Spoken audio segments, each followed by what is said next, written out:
already protesting in the square. So I want us to be able to get started and also to have plenty of time in this meeting for questions and contributions to our speakers and to our meeting.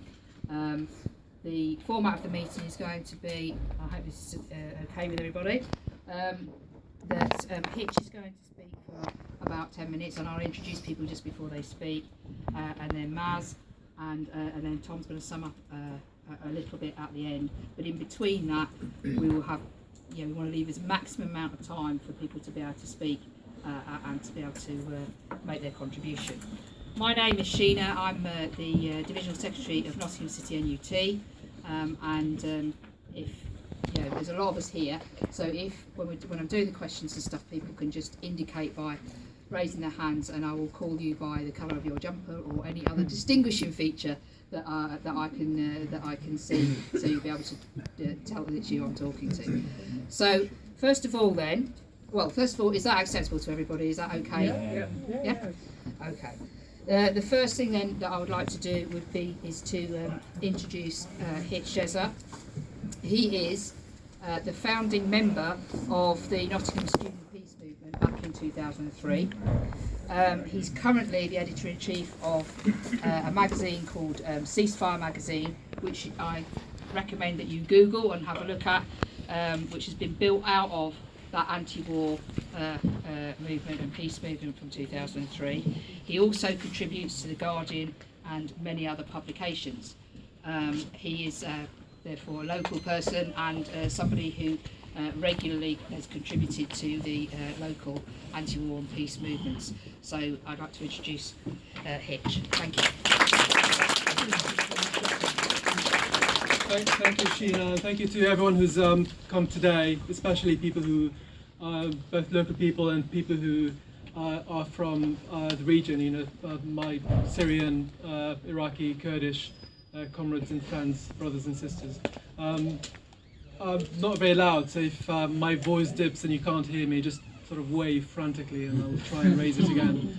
I'm going to try and keep my contribution very brief for two reasons. One of them is I'm pretty sure a lot of the things I'm going to say are very familiar to many in the audience, and there's no point in, nobody likes to just listen to stuff that we sort of already know, but also because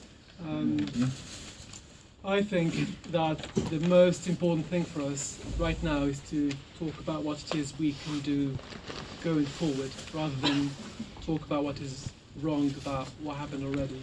The vote is going to take place. I'm not sure if it has already, but we will have, it seems, another vote to go to war by this country, almost a decade and a couple of years since the last time when we almost certainly thought this would never happen again.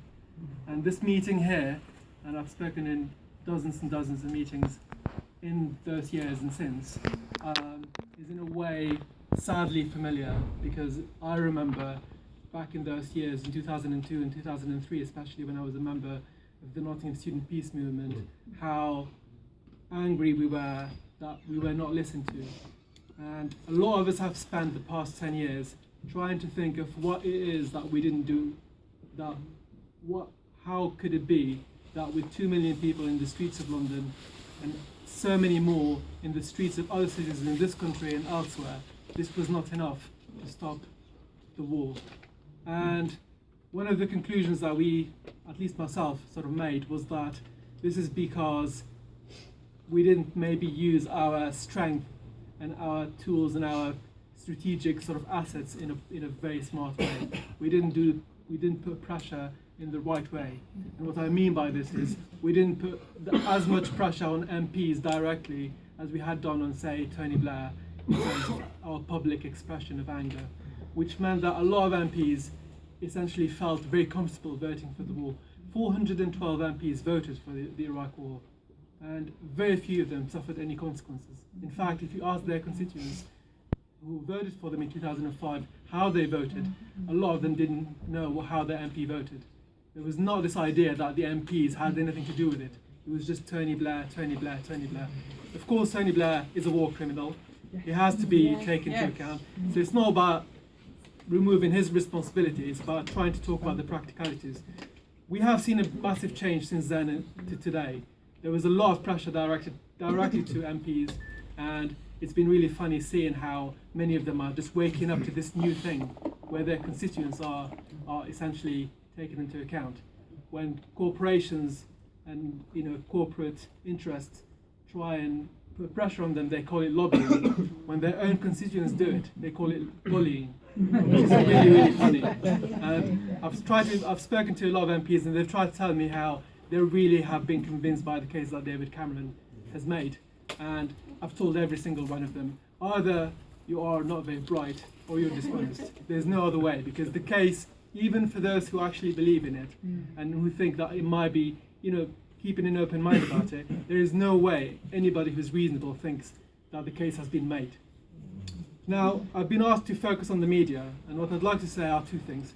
One of them is that the media has played, as it did then, has played today, this time around, an equally nefarious role in trying to help the push for war. The headlines today in the Telegraph, I'm sure all of you have seen it, about Corbyn being my phone, is it? Apologies. Always silent, sorry. Feel warm inside. No, it's not mine. How dare It's not you mine. say it was It's mine? not mine.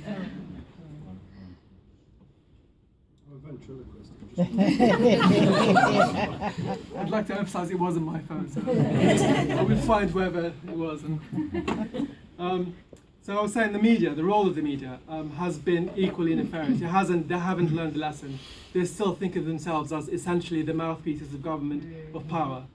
Whereas the media, they like to call themselves the fourth estate, the people who hold the government to account. They're not doing their job for the vast majority. And it really angers me, because I think they are doing a great disservice to their profession and to their readers.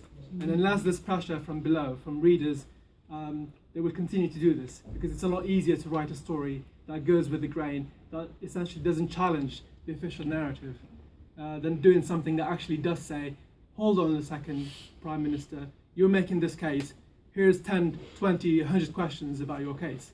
No paper has done this. Every single paper just completely just copy-pastes the government press release about the reasons for going to war, and does not even submit into the minimum of scrutiny. Whereas anything that Corbyn says, or anybody who's anti-war says, is essentially just completely, it's taken as some sort of a target for attack and for scepticism, as sort of a de facto state of affairs. I say that today might be a bit too late to change how the vote will go tonight, but I'd like to urge all of you to remember that this is just one step in a very, very long process. The politics in this country will have to change, and it will not change in one day, but it's very important not to feel disheartened or to feel defeatist or to feel that it has come to nothing. It is very important to know that the people at the centre of power are really feeling the heat.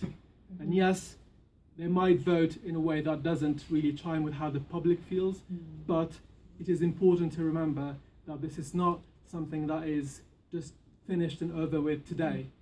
These strikes, if they do happen, they will be under scrutiny, they will have consequences, and it is very important that the pressure on MPs, the pressure on the press, whether it's to do with writing or asking for meetings or asking them to explain themselves on social media, has to be kept up.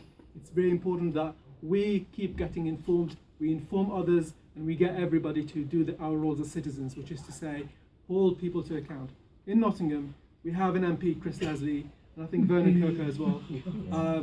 Just really awful people. I've met them, and in general, they're not very good. And they've just taken, I was at a meeting a few months ago where Chris Leslie just before the elections, sort of stood up at a meeting that had nothing to do with him, and he just invited himself, and then just spoke at the end, asking for basically the loyalty for the audience, say, remember me, please vote for me, and so on. And it was the most, I was just thinking, this person, this political sort of entity, this is somebody who clearly has no respect for his constituents. He doesn't really care. He just remembers them every 5 years, takes them for granted.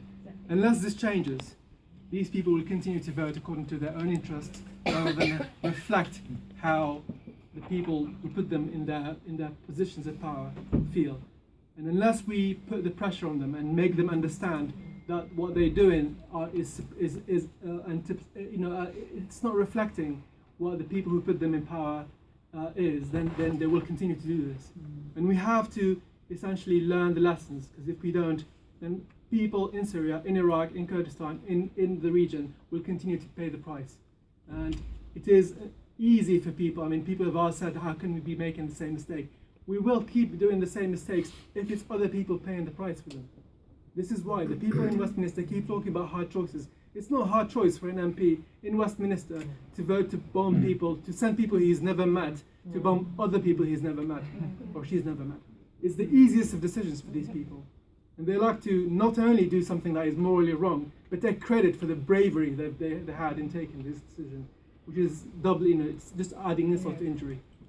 So I'll end on this note, but I'd like to invite anyone who's got questions maybe specific to do with the media to raise them later in the Q&A, and I look forward to a vibrant and heated discussion. Thank you.